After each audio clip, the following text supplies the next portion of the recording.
ओम देवकी सुत गोविंद वासुदेव जगतपति देहि में तनियम कृष्ण त्वाम अहम शरणम गतः। अथ श्री ब्रह्मांड पुराण वायु प्रोक्ते पूर्व भागे प्रथमे प्रक्रिया पादे हिरण्य गर्भोत्पत्ति वर्णनम तृतीयोऽध्यायः। सूतवाच ओम नमः शिवाय ओम नमः शिवाय ओम नमः शिवाय। शृणुतेषां कथां दिव्यां सर्वपाप प्रमोचिनीम् कथ्यमानां मया चित्रां बहवार्थां श्रुतिसम्मताम्। यः इमां धारये नित्यं शृणुयाद्वाप्यभीक्ष्णसः स्वावंशं धारणं कृत्वा स्वर्गलोके महीयते। विश्वताराया चापञ्च यथा वृत्तं यथा श्रुतं कीर्त्यमानं निबोधार्थं पूर्वेषां कीर्तिवर्धनम्। धन्यं यशस्यमायुष्यं स्वर्ग्यं शत्रुघ्नमेव च कीर्तनं स्थिरकीर्तानां सर्वेषां पुण्यकर्मणाम्। यस्मात् कल्पायते कल्पः समग्रं शुचये शुचिः तस्मै हिरण्यगर्भाय पुरुषायेश्वराय च अजाय प्रथमाय वो वरिष्ठाय प्रजास्रजे ब्रह्मणे लोकतन्त्राय नमस्कृत्य स्वयंभुवे महादाद्यं विशेषान्तं सवैरूप्यं सलक्षणम् अपञ्च प्रमाणं षट्श्रान्तः पुरुषाधिष्ठितं चायतो। असंयमात्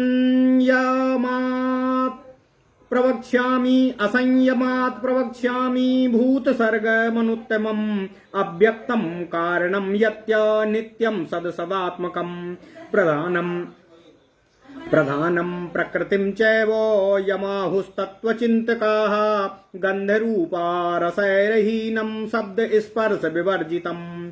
जगद्योनिं महाभूतं परं ब्रह्म सनातनं विग्रहं सर्वभूतानां व्यक्तो भवति किल। ओम नमः शिवाय। अनाद्यन्तमजं सूक्ष्मं त्रिगुणं प्रभवाप्ययम् असाम्प्रतीकमज्ञेयं ब्रह्म सत्सदात्मपरम्। ओम नमः शिवाय। अनाद्यन्तमजं सूक्ष्मं त्रिगुणं प्रभवाप्ययम् असाम्प्रतीकमज्ञेयं ब्रह्म सत्परम्। ओम नमः शिवाय। तस्यात्मना सर्वमिदं व्याप्तमासीत् तमोमयम् अगुणसाम्ये तदा तस्मिन् विभातं तमोमयम्। सर्गकाले प्रधानस्य क्षेत्रज्ञाधिष्ठितस्य वै अगुणभावाद् भासमाने महातत्त्वं बभूवः। सूक्ष्मासा तु महानग्रे अव्यक्तेन समावृतः सत्त्वोद्रेको महानग्रे सत्त्वमात्र प्रकाशकः।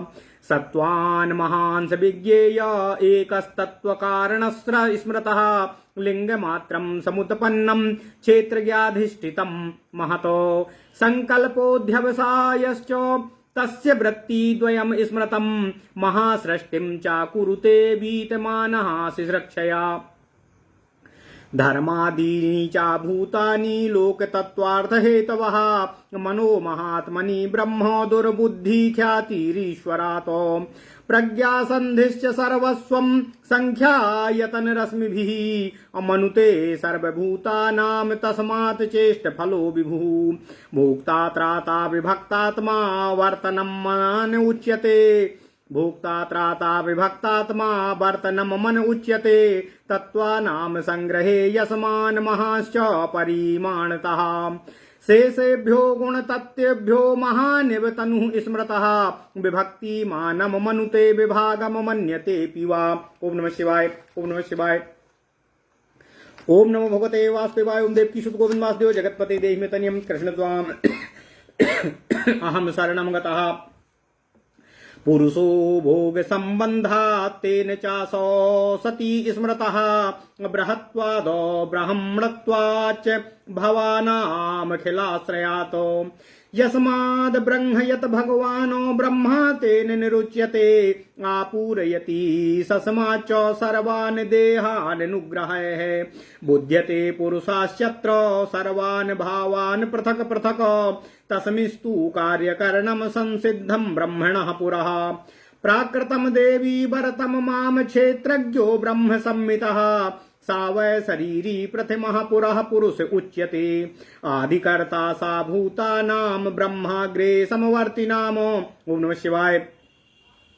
हिरण्यगर्भः सोण्डेऽस्मिन् प्रादुर्भूत चतुर्मुखा सर्गे चा प्रतिसर्गे चा क्षेत्रज्ञो ब्रह्म संमितः कारणै सह पृच्छन्ते प्रत्याहारैस्त्यजन्ति चा भजन्ते चा पुनर्देहास्ते समाहार संधिषु हिरण्यमस्तु यो मेरुस्तस्योद्धर्तुर्महात्मनः गर्तोदकम् असम्बुदास्तु हरेयुश्चापि पञ्चताः यस्मिन्नण्ड इमे लोका सप्त वै सम्प्रतिष्ठितः पृथ्वी सप्तभिर्दीपै समुद्रै सै सप्तभिः पर्वतै सुमहद्भिश्च नदीभिश्च सहस्रशः अन्तः स्वस्थ तुमे लोका अन्तर्विश्वमिदं जगत् चन्द्रादित्यो सनक्षत्रो संग्रहः सह वायुना लोकालोकं चायत किञ्चिदण्डे तस्मिन् प्रतिष्ठितम् आपो दशगुणेनैव तेजसा बाह्यतो वृता तेजो दशगुणेनैव बाह्यतो वायुनावृतम् वायुर्दशगुणेनैव बाह्यतो नभसावृता आकाशमावृतं सर्वं बहिर्भूतादिना तथा भूतादिर्महता चैव प्रधानेनावृतो महान् एभिरावर्णैरण्ड सप्तभिः प्रकृतैर्वृतम् इच्छयावृत्य चान्योन्य मरणो प्रकृतया स्थिताः प्रसर्गकाले स्थित्वा च अग्रसन्तश्च परस्परम् एवं परस्परैश्चैव धारयन्ति परस्परम् आधाराधेय भावेन विकारास्ते विकारिषु। ओम नमः शिवाय। ओम नमः शिवाय। ओम नमो भगवते वासुदेवाय। ओम देवकी सुत गोविंद वासुदेव जगतपते देहि में तन्यम कृष्ण त्वाम अहम शरणं गता। अव्यक्तं क्षेत्रमित्युक्तं ब्रह्म क्षेत्रज्ञमुच्यते इत्येवं प्राकृतः सर्गः क्षेत्रज्ञाधिष्ठितस्तु सः अबुद्धिपूर्वं प्रथमः प्रादुर्भूतस्तिदाद्यथा एतद्विरण्यगर्भस्य जन्म यो वेत्ति तत्त्वतः आयुष्मान् कीर्तिमान् धन्यः प्रज्ञावांश्च न संशयः। ओम नमः शिवाय। ओम नमः शिवाय। ओम नमः शिवाय। ओम नमो भगवते वासुदेवाय। ओम देवकी सुत गोविंद वासुदेव जगतपते देहि में तन्यम कृष्ण त्वाम अहम शरणं गतः। अथ श्री ब्रह्मांड पुराणे वायु प्रोक्ते पूर्व भागे प्रथम प्रक्रिया पादे हिरण्यगर्भोत्पत्ति वर्णनम नाम तृतीय अध्यायः। ब्रह्मांड पुराण पूर्व भाग प्रक्रिया पाद अध्याय 3 हिरण्य गर्भोत्पत्ति का वर्णन। ओम नमः शिवाय। ओम नमः शिवाय। सूत जी ने कहा, हे ऋषियों, अब मैं उन नैमिषारण्य वासियों की मेरे द्वारा कही गई पापों को नष्ट करने वाली अनेकों अर्थों वाली तथा वेद सम्मत दिव्य कथा को आपको सुना रहा हूँ। जो व्यक्ति नित्य बारंबार सुनने से अपने मन में धारण करे तो वह अपने वंश को धारण करके अर्थात अपने वंश को अच्छी तरह सुख समृद्ध बनाकर स्वर्ग लोक में महत्व को प्राप्त करता है। जो कथा 5 प्रकार से विश्व तारा है, जिनको जैसे बताया गया है वैसे ही सुना गया है। जो कथा पूर्वजों की कीर्ति को बढ़ाने वाली है, जिस हिरण्यगर्भ का कीर्तन कथा सब पुण्य कर्म करने वालों को धन देने वाली, यश देने वाली, आयु देने वाली, स्वर्ग देने वाली और शत्रु को नष्ट करने वाली है, जिससे कल्प की कल्पना की जाती है। समग्र पवित्रता के लिए जो पवित्र है, उस हिरण्यगर्भ और पुरुषों के ईश्वर अर्थात पुरुषों के रचयिता, अजन्मा, सबसे पहले पुरुष, सबसे पहले प्रजा की, सबसे बड़े प्रजा की उत्पत्ति करने वाले, स्वयं उत्पन्न होने वाले, लोक के तंत्र रूप ब्रह्मा के लिए नमस्कार करके मैं जो महतत्व आदि से विशेष ध्यान तक अनेकों रूप वाली, जो 5 प्रमाणों वाले छठे में श्रांत पुरुष से अधिष्ठित है, उनका संयम पूर्वक आप सभी के सम्मुख वर्णन करूंगा। जो उस पंचभूतों की सृष्टि में उत्तम है तथा जो व्यक्त कारण है तथा जो नित्य है अर्थात जिनका कभी नाश नहीं होता है, और सत और असत है, जो वर्तमान है और नहीं भी है, जिसको कि तत्व का चिंतन करने वाले मनस्वी लोग प्रधान और प्रकृति कहते हैं। जो प्रकृति गंध रूप रस से हीन एवं शब्द स्पर्श से रहित है, वह प्रधान प्रकृति ही संसार की योनि है। अर्थात जैसे योनि से प्राणी की उत्पत्ति होती है, वैसे ही यह प्रकृति संसार की योनि है। इस प्रकृति से समस्त संसार की उत्पत्ति हुई है। जो महाभूत है, पृथ्वी, जल, अग्नि, वायु और आकाश, ये तो पंचभूत हैं, परंतु यह प्रकृति उन सब की उत्पत्ति करती होने के कारण महाभूत है। जो प्रकृति परब्रह्म है, बहुत प्राचीन है, तथा जो अव्यक्त अर्थात दिखाई न देने वाली होते हुए भी निश्चय ही सभी पंचभूत वालों का शरीर है। जो प्रकृति अनादि, अजन्मा और सूक्ष्म है, तथा जो सत्व, रजस और तमस 3 गुणों वाली है, यह प्रकृति असांप्रतिक अर्थात यदि कोई कहे कि प्रकृति यहाँ इस समय है, ये है, ऐसा नहीं कहा जा सकता। जब वह दिखाई देती ही नहीं है, तब उसके बारे में कैसे कहा जा सकता है कि वह अब है, तब है, अज्ञेय है, उसे ना कोई जान सका, ना जान सकेगा। अर्थात जो सत और असत से परे है, उसके बारे में यह कहीं नहीं कहा जा सकता है कि वह है अथवा वह नहीं है। ओम नमः शिवाय। उसका यह ब्रह्मांड तमोमय व्याप्त है। उस प्रधान के 3 गुणों की समानता होने पर तमोमय ब्रह्मांड प्रकाशित नहीं होता। अर्थात प्रकृति के 3 गुणों के समान होने पर सृष्टि नहीं होती है, वह प्रलय काल होता है। जब सृष्टि का समय होता है, उस समय क्षेत्रज्ञ पुरुष अर्थात जीव निश्चित रूप से अधिष्ठित होता है। अर्थात प्रकृति में क्षेत्रज्ञ अधिष्ठित रहते हैं। क्षेत्रज्ञ आत्मा को कहा जाता है। गुण भाव के प्रतीत होने पर वह महान तत्व होता है। भाव यह है कि जब आत्मा के गुण तत्व अर्थात गुणों वाली प्रकृति प्रधान का संबंध होता है, अर्थात आत्मा और प्रकृति के एक साथ रहने पर महतत्व होता है। महतत्व बुद्धि को कहा जाता है। प्रकृति पुरुष के संयोग से ही बुद्धि तत्व अपना कार्य करता है। अर्थात शरीर में ज्ञान शक्ति आत्मा के कारण ही आती है। आत्म तत्व के अभाव में यह प्रकृति निश्चेष्ट हो जाती है। वह सूक्ष्म महातत्व तो आगे अव्यक्त प्रकृति से समावृत रहता है। सत्व गुण की अधिकता अर्थात सत्व के उद्रेक से महातत्व सत्व मात्र का प्रकाश करने वाला होता है। सत्व गुण से ही महातत्व जाना जाता है। इस महातत्व अर्थात बुद्धि का सत्व गुण ही मूल कारण है। यह महातत्व लिंग मात्र रूप उत्पन्न आत्मा में अधिष्ठित होता है। सम्यक प्रकार से कल्पना करना अर्थात किसी भी विषय में सोच विचार करना और सोच विचार कर किसी विशेष कार्य को करने का निर्णय लेना, उस महातत्व के 2 ही कर्तव्य होते हैं। यही प्रकृति में समाया हुआ होकर सृष्टि करने की इच्छा से महासृष्टि करता है। लोक तत्व के अर्थ के कारण धर्म आदि और भूतों की रचना करता है। इस महान आत्मा में मन ब्रह्म है। इसको ईश्वर से दुर्बुद्धि कहा गया है। यह मन ही भोग करने वाला है, शरीर की रक्षा करने वाला और आत्मा से विभक्त होकर व्यवहार करने वाला है। तत्वों के संग्रह में जिस परिमाण से मन महान है, शेष गुणों वालों से शरीर महान कहा गया है। वह अपने को विशेष भक्तिमान अर्थात विभाग वाला अथवा विभाग या अलग अलग मानता है। पुरुष विषयों का भोग करने वाला है, क्योंकि समस्त इंद्रियां जो भोग करने की साधन मात्र हैं, वे पुरुष अर्थात आत्मा के रहने पर ही क्रियाशील रहती हैं। पुरुष के अभाव में न श्रोत्र श्रवण, न त्वक स्पर्श, न आंख से दर्शन और न ही जिह्वा से रसास्वादन का और न ही नासिका से घ्राण रूपी गंध का आनंद मिल पाता है। जब ज्ञानेंद्रियां किसी विषय का ज्ञान ही नहीं कराएंगी, तो फिर कर्मेंद्रियां काम ही क्या करेंगी। वे भी तो शरीर में आत्मा के रहने तक ही क्रियाशील रहती हैं। यह आत्मा भोग संबंध के कारण उस प्रकृति में समाविष्ट रहता है और उसी प्रकृति प्रधान तत्व के द्वारा भोग करता है, क्योंकि बुद्धि, अहंकार, मन, 5 ज्ञानेंद्रियां, 5 कर्मेंद्रियां, सर्प, शब्द, स्पर्श, रूप, रस और गंध, 5 सूक्ष्म भूत एवं आकाश, वायु, अग्नि, जल और पृथ्वी आदि सभी तत्व तो प्रकृति के ही अधीन हैं।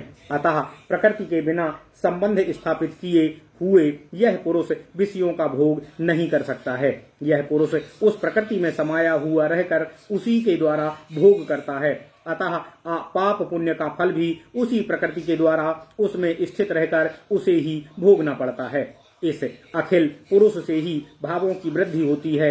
यह पुरुष ही बृहत अर्थात बड़ा होने और बढ़ने उगने का कारण है। अर्थात होना जो क्रिया है जिसके अंतर्गत बड़ा होना और बढ़ना उगना आदि भाव रहते हैं, वे सब भाव पुरुष से ही अर्थात आत्मा से ही होते हैं। जिस पुरुष से भावों की वृद्धि होने से उस पुरुष के द्वारा बाह्य कहा जाता है और जिससे ब्रह्म की सभी शरीरधारियों को अपनी कृपा से पूरी तरह करता है, जिसके द्वारा यह पुरुष सब बातों को जानता है, उसमें तो कार्य कारण की संसिद्धि पहले ब्रह्मा की ही हुई है। ओम नमः शिवाय। हे देवी, प्रकृति तो विद्यमान और क्षेत्रज्ञ अर्थात आत्मा ब्रह्म से युक्त है। यह ब्रह्म से युक्त पुरुष अर्थात आत्मा ही निश्चित रूप से शरीरी अर्थात शरीर वाला और प्राचीन पुरुष कहा जाता है, क्योंकि पुरुष शरीर वाला है। शरीर प्रकृति है, प्रकृति पुरुष के संयोग से ही सृष्टि करती है। पुरुष के बिना प्रकृति निश्चेष्ट है। यह पुरुष ही ब्रह्म के आगे सर्व संवर्तमान भूतों अर्थात आकाश, वायु, अग्नि, जल और पृथ्वी आदि का करता है। इस अंड में वह 4 मुख वाला हिरण्यगर्भ प्रकट हुआ है। यह सृष्टि और प्रलय में वह क्षेत्रज्ञ अर्थात ब्रह्म से सम्मित है। इंद्रियों के साथ जब पुरुष होते हैं तब वे प्रच्छंत अर्थात प्रलय काल में शरीर रूपी चादर से ढके हुए रहते हैं। प्रत्याहारों के द्वारा शरीर छोड़ते हैं तथा फिर पुनः नवीन शरीर को धारण करते हैं। जिस ब्रह्मांड में ये 7 लोक निश्चित ही सम्यक रूप से प्रतिष्ठित हैं, 7 समुद्र और 7 द्वीपों के साथ पृथ्वी इस ब्रह्मांड में प्रतिष्ठित है। हजारों विशाल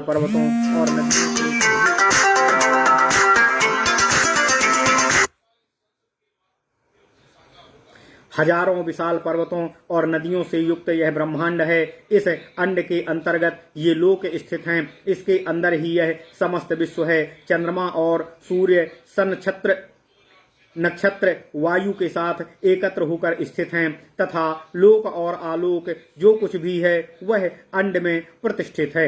यहाँ लोक से तात्पर्य वे ग्रह अथवा वे नक्षत्र हैं जहाँ लोक अर्थात जन जीवन है तथा आलोक अर्थात जहाँ जन जीवन नहीं है।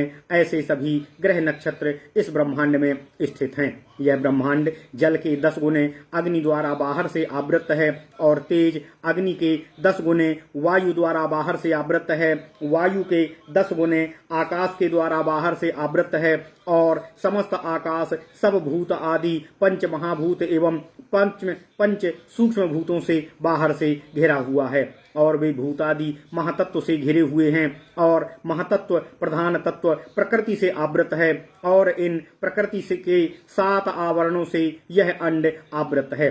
परस्पर मरण में इच्छा से आवृत करके प्रकृतियां स्थित हैं। सृष्टि रचना के समय में भी परस्पर एक दूसरे को ग्रसते हुए स्थित हैं। इस प्रकार एक दूसरे के द्वारा वे एक दूसरे को धारण करते हैं। आधार और आधेय भाव से वे परस्पर विकारियों में विकार पैदा करते हैं। ओम नमः शिवाय। अर्थात प्रकृति आधार है और आधेय है महातत्व। प्रकृति में विकार हुआ तो महान की सृष्टि हुई और महातत्व में विकार हुआ तब अहंकार पैदा हुआ। अब अहंकार से 2 प्रकार की सृष्टि हुई, एक सात्विक और दूसरी तामसिक। सात्विक सृष्टि में मन सहित 5 ज्ञानेंद्रियां और 5 कर्मेंद्रियों की सृष्टि हुई और तामसिक अहंकार से 5 तन्मात्राओं की उत्पत्ति हुई। यह सब अहंकार 16 तत्वों की उत्पत्ति का मूल कारण है। इसके बाद वे सूक्ष्म तत्व क्रमशः आकाश, वायु, अग्नि, जल और पृथ्वी तत्वों के कारण हैं। इन सब में आधार आधेय भाव का संबंध है। ये सब एक दूसरे के आधार और आधेय हैं। अतः प्रकृति अविकृत है, यह किसी का विकार नहीं और प्रकृति के विकार 7 हैं। वे हैं महातत्व, अहंकार और 5 महाभूत। ये ही सप्त प्रकृतियां कही जाती हैं। ये 7 एक दूसरे के प्रकार और विकार हैं। महातत्व प्रकृति का विकार तथा अहंकार का प्रकार है। अहंकार 5 सूक्ष्म तत्वों तथा 11 ज्ञान इंद्रियों का विकार है। अतः ये सब एक दूसरे को पैदा करने वाले और पैदा होने वाले हैं। यही इन श्लोकों का रहस्य है। आगे कहते हैं ओम नमः शिवाय, ओम नमः शिवाय, ओम नमः शिवाय, ओम नमः शिवाय, कि यह क्षेत्र अर्थात प्रकृति अव्यक्त है, अर्थात आ बराबर नहीं, बी प्रकृत अव्यक्त अर्थात विशेष रूप से अव्यक्त ना हो वह व्यक्त होता है, अर्थात जो किसी इंद्रिय से न जाना जा सके वह अव्यक्त है। इस प्रकार यह प्रकृति किसी भी इंद्रिय का विषय नहीं है। यही सांख्य दर्शन का सिद्धांत है। अतः यह क्षेत्र अर्थात प्रकृति को जानने वाला क्षेत्रज्ञ आत्मा है, जिसे पुरुष कहा गया है, जो ब्रह्म का ही रूप है। अतः यह ब्रह्म ही प्रकृति को जानने वाले हैं। इस प्रकार यह प्रकृत सर्ग क्षेत्रज्ञ अर्थात ब्रह्म से अधिष्ठित है। क्षेत्र अर्थात प्रकृति पहले बुद्धि से रहित है, परंतु जब इसमें क्षेत्रज्ञ अर्थात आत्मा ब्रह्म का संयोग होता है तब वह उसी प्रकार उत्पन्न होता है जैसे कि आकाश में बिजली उत्पन्न होती है। इस प्रकार हिरण्यगर्भ की उत्पत्ति है। इस प्रकार हिरण्यगर्भ की उत्पत्ति को जो तत्व रूप से जानता है वह आयु वाला, कीर्ति वाला, धन से संपन्न और बुद्धिमान होता है, इसमें कोई संदेह नहीं है। ओम नमः शिवाय, ओम नमः शिवाय। इति श्री ब्रह्मांड महापुराणे वायु प्रोक्ते पूर्वभागे प्रथमे प्रक्रियापादे हिरण्यगर्भोत्पत्ति नाम तृतीयोऽध्यायः। इस प्रकार श्री ब्रह्मांड पुराण वायु प्रोक्त पूर्व भाग प्रक्रियापाद में तीसरा अध्याय हिरण्यगर्भ उत्पत्ति संपूर्ण हुआ। ओम नमः शिवाय, ओम नमः शिवाय, ओम नमः शिवाय। ओम नमो भगवते वासुदेवाय। ओम देवकी सुत गोविंद वासुदेव जगतपति देव में तनियम कृष्ण।